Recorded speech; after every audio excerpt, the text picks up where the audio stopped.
अपने आप में तीनों चीजों की अपनी अहमियत है।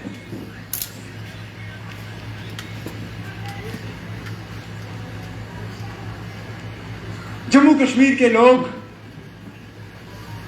हर लिहाज से आज परेशान हैं। मां सिवाय चंद लोग जिनका मौजूदा हुकूमत के साथ तालमेल बना हुआ है, उनको शायद आप मुस्कुराते हुए पाओगे, लेकिन आम लोग जम्मू कश्मीर के जो बाशिंदे हैं परेशान हैं। मायूस बड़े बड़े वादे हुए थे, उन वादों को इसी तरह अधूरा क्यों छोड़ा गया? जहां इंसाफ की बात हुई वहां इंसाफ मिला नहीं, जहां रोजगार की बात हुई महंगाई आसमान पे, खाने की चीजें मिलती नहीं, घर चलाना नामुमकिन। हुकूमत की तरफ से ऐलान होते हैं, लेकिन जमीनी सतह पे उनको अमली जामा पहनाने वाला कोई नहीं।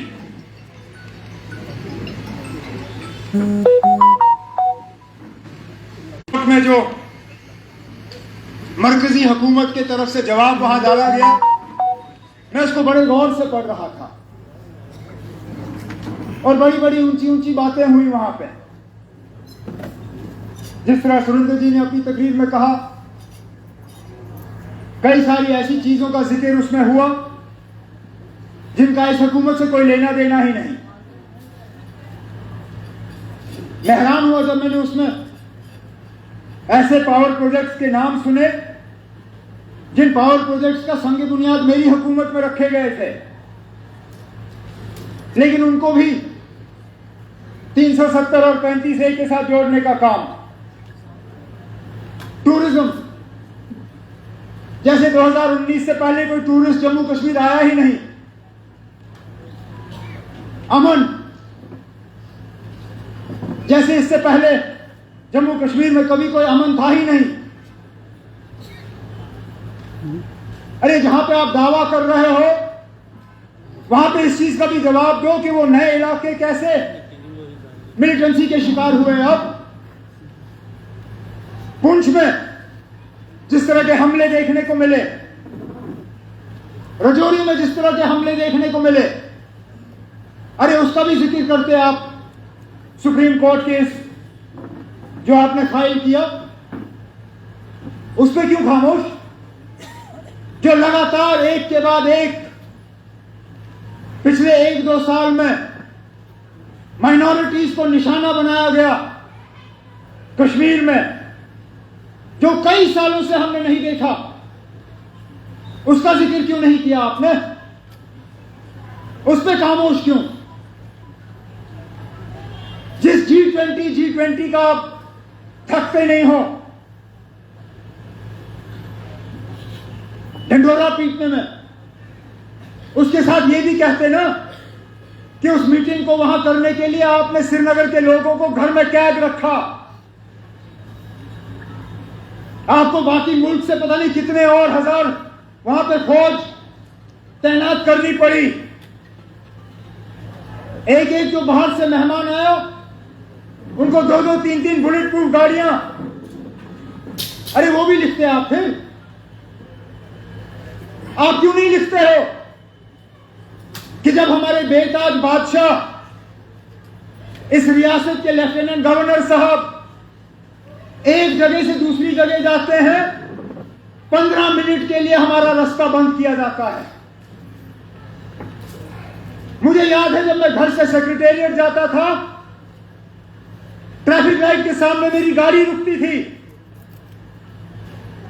और ये श्रीनगर की बात,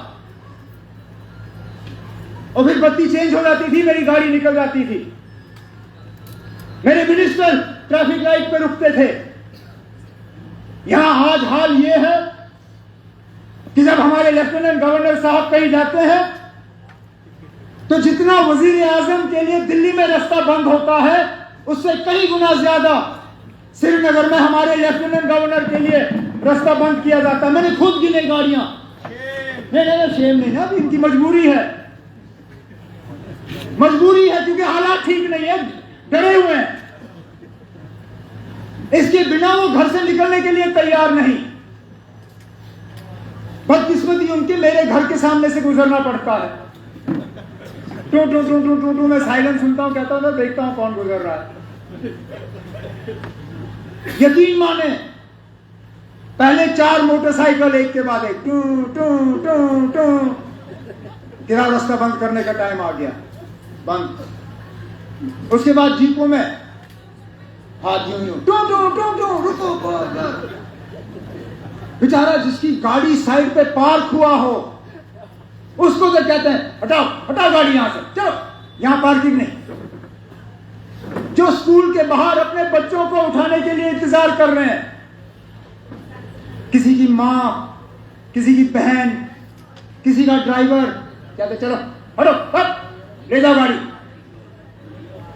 सारा रास्ता साफ करके उसके बाद फिर 4 गाड़ियां, फिर कहीं बीच में छुपाई हुई गाड़ी एक, जिसमें हमारे एलजी साहब फिर निकल जाते हैं। अब एक तरफ से तो आप सुप्रीम कोर्ट में कहते हो कि हालात बिल्कुल ठीक हैं, अगर हैं तो जो आपने श्रीनगर में ये साइकिल सजाए हुए हैं सिर्फ उन पे बैठ के सवारी करिए ना, उन पे बैठ के घूमिए। मैं मानू हाँ ना, हालात इतने ठीक हैं कि जो एज चीफ मिनिस्टर मैं नहीं कर सका, मैं गाड़ी में बैठता था, आज हालात इतने ठीक हो गए हैं कि हमारे एलजी साहब आप साइकिल पर बैठ के बिना ज्यादा सिक्योरिटी के 10 आगे 2-4 बंदे तो होंगे ही होंगे, लेकिन इतने वो अब ठीक समझते हैं हालात को कि वो गुजरने के लिए तैयार हैं। अब मुझे बताइए ना, सच क्या है? क्या सच वो है जो आपने सुप्रीम कोर्ट में लिख के दिया, या सच वो है जो हम जमीनी सतह पे देखते हैं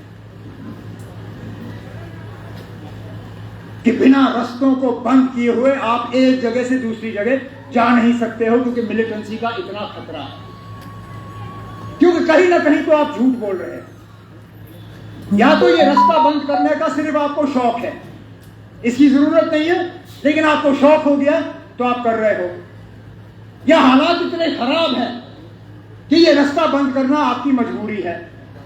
अगर हालात इतने खराब है, ये आपकी मजबूरी है, फिर जो आपने सुप्रीम कोर्ट में बोला है वो झूठ है। दोनों सच हो नहीं सकते। नौजवान बेरोजगार, उसकी बात क्यों नहीं? यहां लिस्टें निकलती हैं, दूसरे दिन लिस्टों के खिलाफ आवाज उठती है कि इसमें धांधली हुई है, तीसरे दिन लिस्ट को रद्द किया जाता है, चौथे दिन इंक्वायरी होती है, उसके बाद सिलसिला खत्म। बेचारे जो मेहनत करके इम्तिहान दे के सिलेक्शन का सारा प्रोसेस कंप्लीट करके ईमानदारी से वहां पे उस लिस्ट में दाखिल हो जाते हैं, पता नहीं उनमें से कितने सारे ओवरेज हो जाते हैं इंतजार करते करते कि कब हमें रोजगार का मौका मिलेगा। कीमतें आसमान को छू रही हैं। जम्मू का भी वही हाल होगा जो श्रीनगर का है। आज सब्जी वाला टमाटर बेचने के लिए तैयार नहीं है। 150 रुपए किलो टमाटर। जब हम जाते हैं सब्जी वाले के पास और उससे टमाटर पूछते हैं, कहते हैं ना टमाटर के भाव और जाफरान के भाव में ज्यादा कीमत का फर्क है नहीं, टमाटर कोई खरीदता ही नहीं, हम रखते नहीं। 5 किलो चावल का वादा हुआ, दिखा नहीं, अब कहते हैं 15 देंगे। अरे 5 नहीं मिला, 15 कहां से आएगा? कहते हम जमीनें देंगे। पहले तो आप जमीनें छीन रहे हो उन लोगों से जिनको उन जमीनों का मालिकाना हक है, और फिर बसा किसको रहे हो कोई पता नहीं, कोई इसमें सफाई नहीं।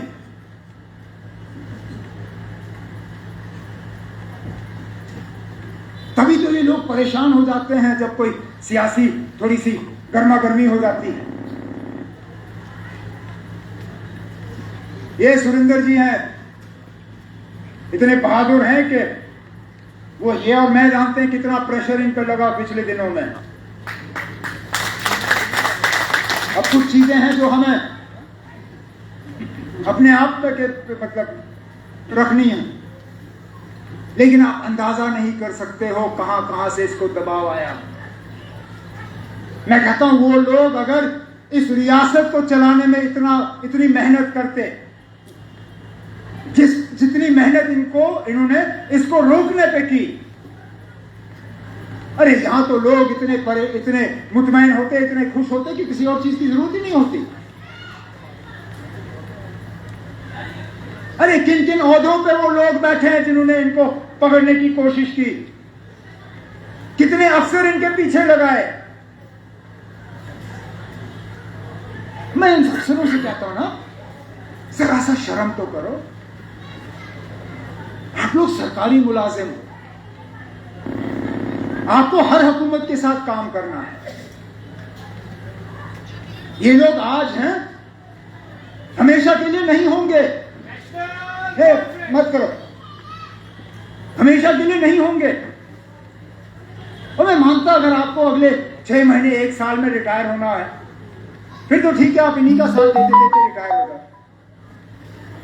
लेकिन वो लोग जिनको आगे 15-15, 20-20 साल का सर्विस है, कम से कम उस सर्विस का तो लिहाज करो। अपनी नौकरी के साथ इंसाफ करो, वफा करो। आपका काम नहीं है सियासत में पढ़ना, वो सियासतदानों का काम है। कौन आता है, कौन जाता है, तो लगता है जैसे हुकूमत का काम है तंजीमों को यहां तोड़ना और जोड़ना। हमारे साथियों को यहां से लेने में भी इन्हीं लोगों का रोल, और जो हमें ज्वाइन करने की कोशिश, उनको रोकने में भी इन्हीं लोगों का रोल। मैं क्या बताऊं, कश्मीर से एक सीनियर एक रीजनल पार्टी से ताल्लुक रखता है वहां कश्मीर में, जाना पहचाना, हमें ज्वाइन करने की उसने तो मन बना लिया था। चुपचाप मुझे मिला भी, डेट भी फिक्स हुआ, और फिर इंतजामिया पीछे पड़ गई। गलती वही की कि उसी वक्त मुझे उसको पकड़ना था, हार पहना के उसकी तस्वीर लेके पूरे बाजार में बेचना था मैंने। अब मैं भी बेवकूफ, बंदा सीख जाता है इसी तरह। मैंने कहा कोई बात नहीं ना, जाओ अपने वर्करों को तैयार कर लो, हम कर लेंगे फंक्शन 10-15 दिन के बाद। उन 10-15 दिनों में इतना प्रेशर। अच्छा, बीजेपी का वो है नहीं, लेकिन सबसे ज्यादा फोन अगर उसको आए तो बीजेपी वालों के आए। हम नहीं जा सकते हो, हम आपकी बात आपको इससे कराएंगे, आपकी बात उससे कराएंगे, आप दिल्ली आओ, आपकी मीटिंग हम फलाने से कराएंगे। भाई ठेकेदार था, कहा तुम्हारे भाई के हम ठेके कैंसिल करेंगे। उसने हाथ जोड़े, कहा ना गलती हो गई, कान पकड़ता हूं, जहां हूं बैठूंगा, दिल नहीं लगता है लेकिन नहीं जाऊंगा। ये हुकूमत कर रही है,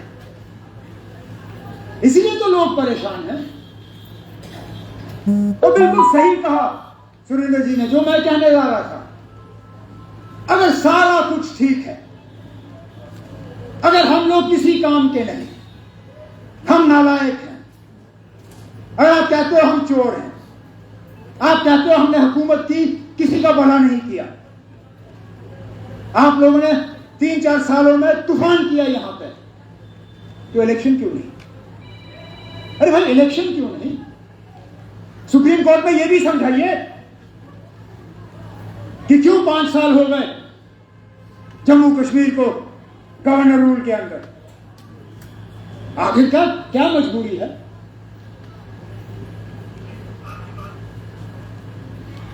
एक तरफ से आप कहते हो कि सारा कुछ बड़ा अच्छा है,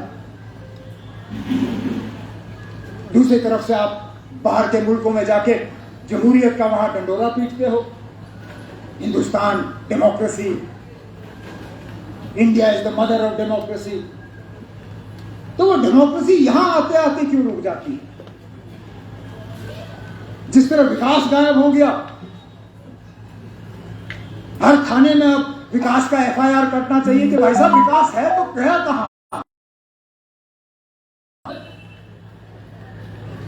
हमें तो दिखता नहीं यहां।